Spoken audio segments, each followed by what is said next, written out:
Hello and welcome to the Handicapable Black Woman Throne Room. My view of humanity is a whole new tea. Okay, so today's episode, I'm going to do a belated Juneteenth, which, yes, belated. I was trying to think of something to do for the day, and throughout my entire life, nothing has been as planned. And with disability life, trying to get paperwork and tons of things ready for different parts of my independence with having a disability. And then, yeah, you already know about my projects of my hopeful business one day, which is always under construction. But, oh, and then I've got stories about Etsy too. I got stories about Etsy. But, okay. This episode is going to be proof of why we still really need to celebrate Juneteenth, be appreciative, and also teach DEI slash the purpose of Juneteenth in classrooms. Because if you guys have been listening to my episodes, because I know there's that one jerk, I think 2 weeks ago, who had the nerve to say that I'm meandering and everything, when the truth is, I don't want to keep telling the same stories over and over and over again and or retelling the full stories. I say part of the story and then I tell you guys to look for the episode because I have literally almost 400 episodes on this channel. I have given so much proof of the racism, sexism, ableism, and just hatred that I get, either because I am telling men who I will and will not date. Either I have a different political status or thoughts and opinions on things, and people, especially straight white men, cannot stand that. And then I show different things about the dating nightmares, medical nightmares, and things to the point where people show us their true selves. And on Facebook, if I find a bigot, I'm going to call them that. But then they get mad and then they want to call me.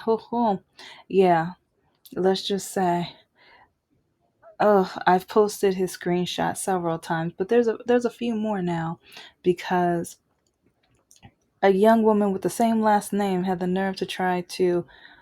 She got so mad because I caught her bigotry and I put her in her place, and I called her what she is.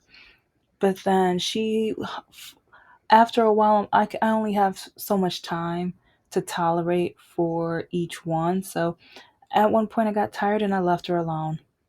That frustrated her because I guess she kept writing me or wanting attention. So then she came to my Facebook page. And so then I had to drag her and tell her, okay, why don't you say the same awful things that you said in those postings on here? And I haven't heard from her since. Because bigots don't want to be proven that they're bigots. And if they know they're in a verbal dangerous territory where people are going to prove her wrong, she's not going to want to say it. Which proves even more how in America, African Americans, blacks, yeah, we got to stick together. And I know it's like, I know I'm not perfect, and I know I do point out different flaws and things where I hope we come together and I hope we are able to fix and stuff down the line one day soon. But right now we have a so-called leader, I repeat, a so-called leader trying to take DEI out of this country. And whenever he can, he blames black people. Whenever he can, taking African American or black off of the websites for the government. Yeah. And before he got the presidency, in my opinion, in my opinion, in order to get the black vote, he was all for Juneteenth. But now that he got it, oh, and I got the screenshots to prove it, now he's the, yeah, we're not surprised though, are we? So I'm going to share some examples of why we need Juneteenth more than ever.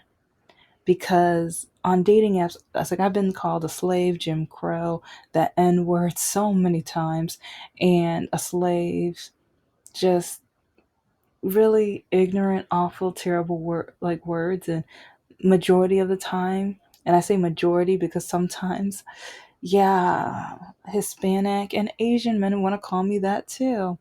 And so I think that's more of a reason why, as African Americans, we need to make sure we celebrate and appreciate Juneteenth, because that marks the start of all of our freedom.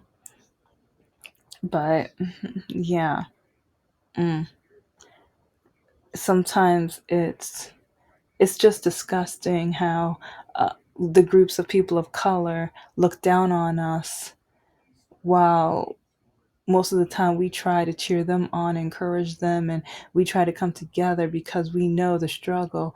But then, because they don't know our history that well, or they only know the whitewashed versions, they still want to blame us for so much. And they stereotype us based off of the European white American people, the MAGA people. They allow that stereotype to encompass us when that's not who we are. But anyway, this is an example of why we need to celebrate Juneteenth more than ever, because on a soap opera, Young and the Restless, there is a fan, or she claimed to be a fan, but to me she's just a bigot. But she had the nerve to call some of the characters or the actors in it slaves.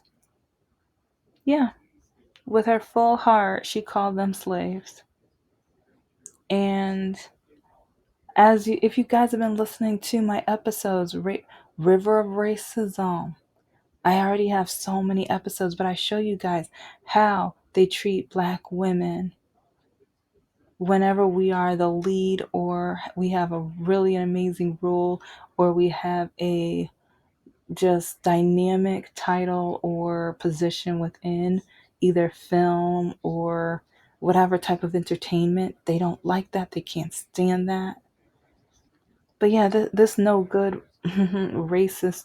In my opinion, though, in my opinion. But yeah, once you call a black person it's sad that I need to say in my opinion just in case, but in my opinion. But I do love how Eric Braeden, he had their backs. Because, well, the title of this posting was Young and the Restless star Eric Braeden, blast fan who called 3 co-stars quote unquote slaves. We are going to block your racist blank. You got that blank? Oh, and the person who did the posting, Carl G. Macbeth, who, oh, he's adorable. He's handsome. But yeah, he said that Mr. Eric is invited to the barbecue, and I agree. Yeah, let's make sure he has a nice full plate of food. And it's like, if he wants to play spades or anything like that, yeah, we'll make sure, he's cozy and stuff like that. He's invited. So, but it's really sad when a lot of people, especially like when I taught, it's like I still teach, but when I teach the college classes, and then when I have people of color, men, white men too, but it really hurt when people of color men come and tell me that there's no more racism and racism is in my head and I'm just making it an excuse and things like that. And or when the same set student has the nerve to tell me that he has to be smarter than me because I'm a black woman, and since I'm black I must not be as smart as him. Yeah, yeah, I would say his name right now, but I'll be I'm almost that petty. I'm not petty. I'm not that petty yet, but I'm almost that petty. So when you see actions like this, because this is like every day, people are going against racism every single day. I have either on dating apps or other apps, even Facebook, men coming and calling me out of my name with all of their being, all of their heart, all of their identity, all of the bigotry in their soul. But they don't, because they don't care about us. And we have to continue caring about us. And then when we have, and yes, it's like he, the person, the, yeah, let's just say this is a little bit more complicated, but I feel, okay. Bo Ludon, a Gen Z influencer with ties to Donald and Barron, claims he prompted KB Lane's detainment by reaching out to buddies at DHS. Hmm. When when we have people acting like the original police of America, but because remember, the police was developed to be slave catchers. The original American police were slave catchers. So, Bo is probably doing just like his ancestors did. I said probably. I can't promise anything, but I have a feeling that they had nothing to do with the Underground Railroad. I highly doubt they had. No, they would have been snitches, in my opinion. In my opinion, I think his family members would have been snitches.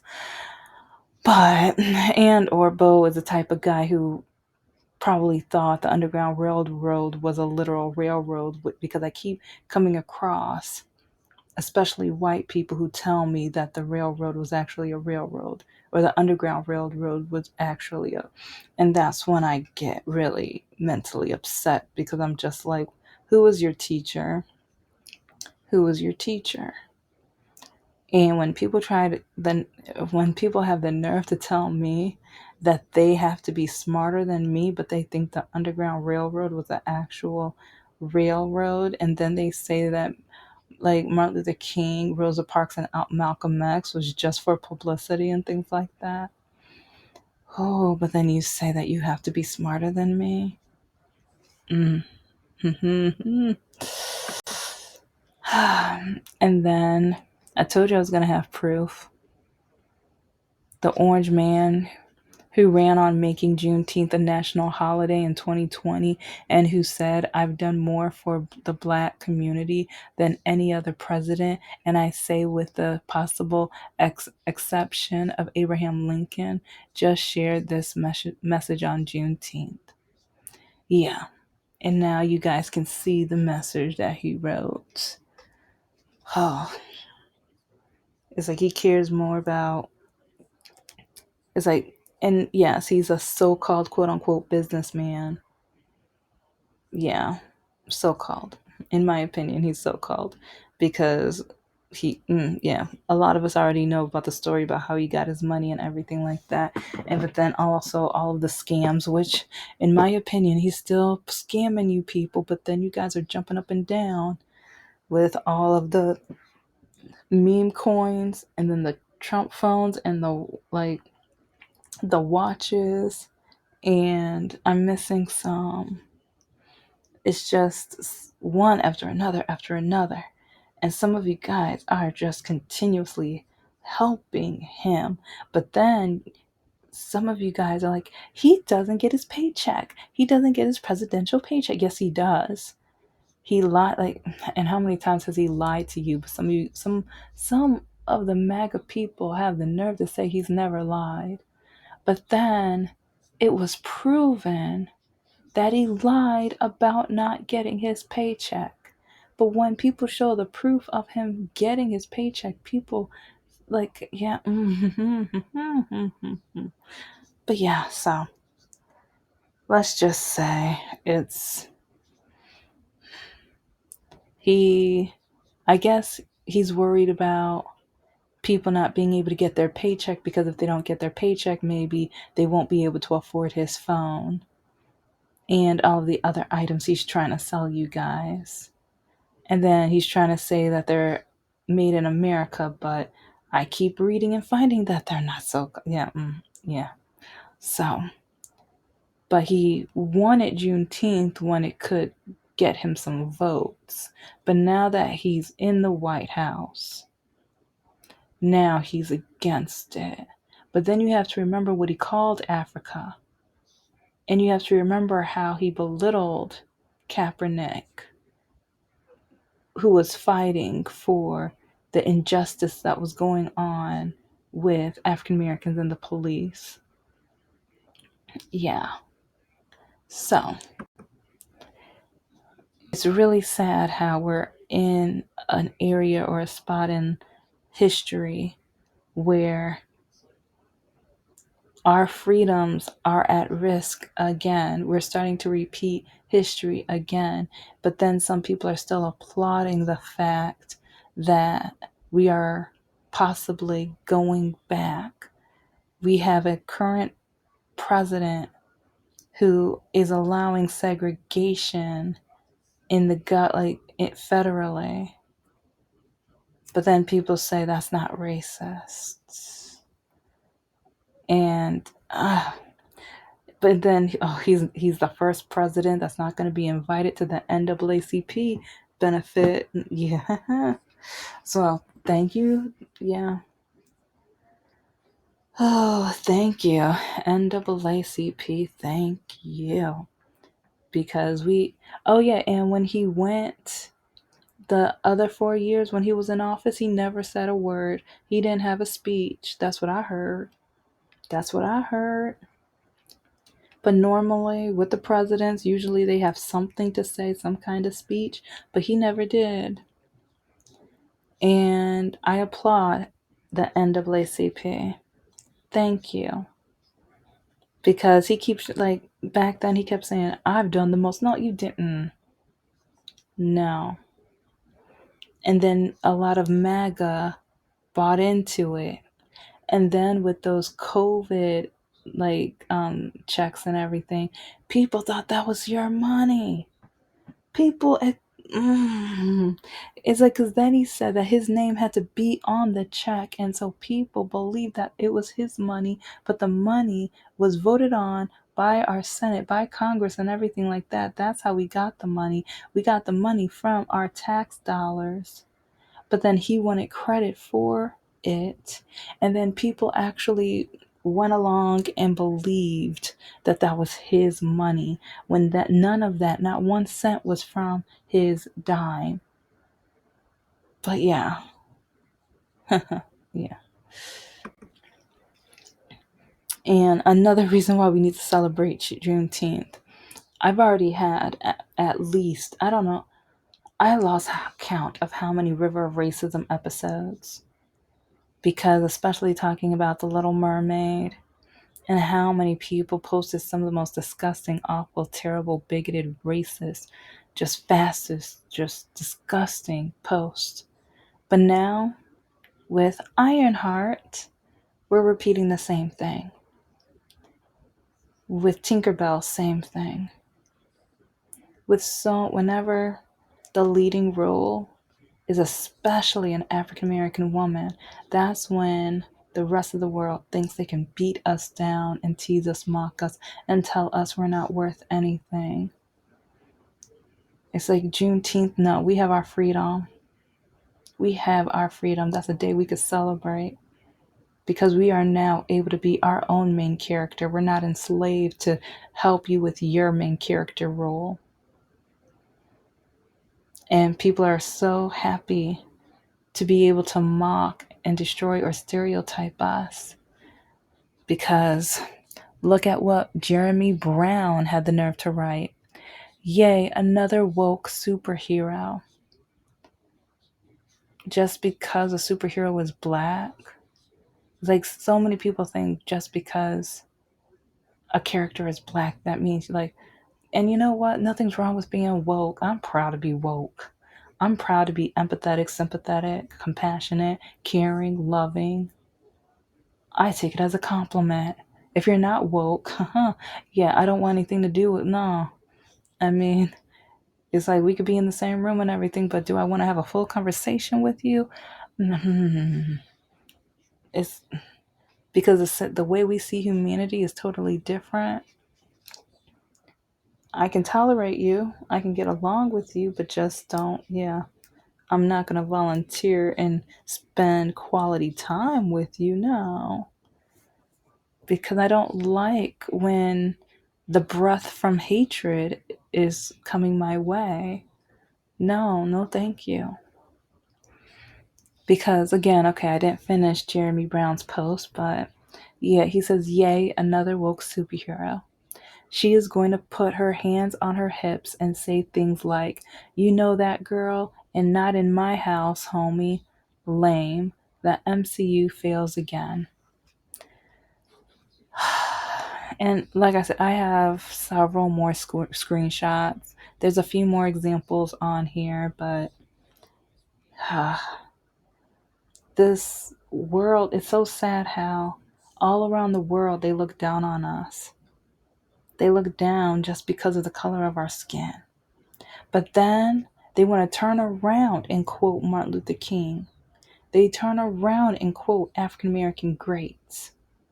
They look down on us, but when they need to quote us, when they're in a sticky situation, when they need to be looked, when they need to appear kind and compassionate and stuff, that's when they want to quote out of the greatness of African American leaders.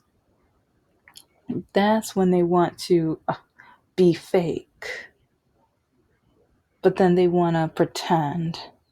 Or then when we point out the fact that they're being fake and not genuine and that they should not quote from these leaders, then they say we're racist. Then they try to say reverse racism, even though they know for a fact that they are being racist, bigoted, awful, terrible, empathetic, like just the most unempathetic people in the world. The most unempathetic people in the world. But they don't care. They don't care. It any way and every way they can turn things around to make black people look like the bad guys. While they ban our books and tell us that we are not supposed to work certain positions, when the current president has stated that the Hispanic community is taking black jobs, but then look at what positions our country needs help in right now. Look at the farmers who are going bankrupt, but then they're looking at us like they thought we were going to take their place. Going back into history. Yeah, they thought that, yeah, pay attention to history and pay close attention to the actions and how MAGA is looking at us right now. So we need Juneteenth more than ever. Because some of these people are trying to go back in time. Some of these people are trying to dehumanize and take away our education and make us just 3/5 human. And we have to be careful. So, because even on dating apps, like I don't know how many times this man has written me. I've lost count. If you guys have paid attention, if you guys have watched and paid attention, you will see he has at least written me 4 or 5 times. He just wrote me earlier this week or late last week. But like, and then he was like, he laughs at my profile. And one time he said something about I'm not supposed to be educated. And then another time where he like the Orange Man 2024 and it's like, oh, he is such a huge MAGA person. He, but then I wonder what if you're so MAGA, if you're such a, in my opinion, if you're such a racist, bigoted, no good, stupid idiot, why are you writing me? But do you know how many of them, at least they, oh, once the orange guy started doing some of the stuff he's been doing, things have slowly been more quiet. But then the extreme MAGA people, oh, every 2 to 3 months they'd still try to write me just to harass me and be mean and dehumanize or whatever. Like this guy right here. Like this guy right here. Because when they write me, I don't reply. So then they have to wait for their last message to expire, which I believe is like 60 to 90 days. And then they will put me in kind of like a deck of cards into the shuffle again. And so then at some point he'll find my profile and then he'll be able to write me again. And some people are like, then why don't you just block him? I've blocked several and they just make a new profile and they go again. And sometimes when they find out I block them, they make another profile and then they hunt me down and they get even worse, even meaner, more awful and terrible. So I just ignore it. And then once it expires and I see it again, I just repeat, just ignore it. Just delete it, ignore it.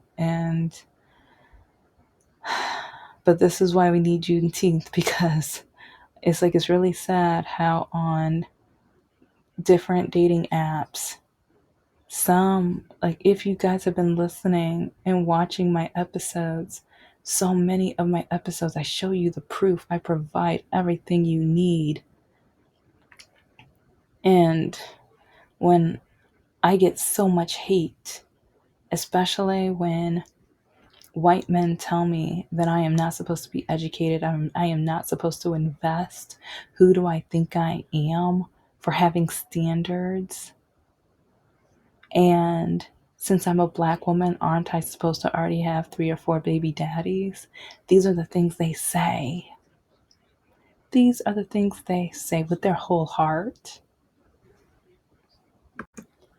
So, yes, this is a belated Juneteenth episode, but I just feel I wanted to make sure I did something authentic. And while writing my novels and my greeting cards and everything, part of me kind of feels like that's my dedication for Juneteenth, because I am now able to do so many things that my ancestors were not able to do. And now that I'm starting to look up my family tree, it's like a lot of white people don't, like, when we say white privilege, they don't even understand the privilege they have of their family tree. Because with my family tree, there's going to be more pain than theirs will ever have. Because finding out what part of Africa and then what slave ship and then what plantations my family members came from, yeah. Which ones were lynched, yeah. So they can pretend they don't know their privilege. You can pretend you don't know your privilege. But with black people, all of our pain leads to a slave ship. It leads to a plantation, leads to an ownership. Our ancestors were owned, so our last names is probably rooted towards a slave master. So just think about that. Think about the privilege you have where white people's roots towards their native country. And they got on the boat out of pleasure, out of choice, out of option, after determination to have a better life. But we were to be owned, enslaved. Thank you so much for listening to the Handicapable Black Woman Throne Room. I am a woman, I am of color, and I am handicapable. But most importantly, I am human and you're human too.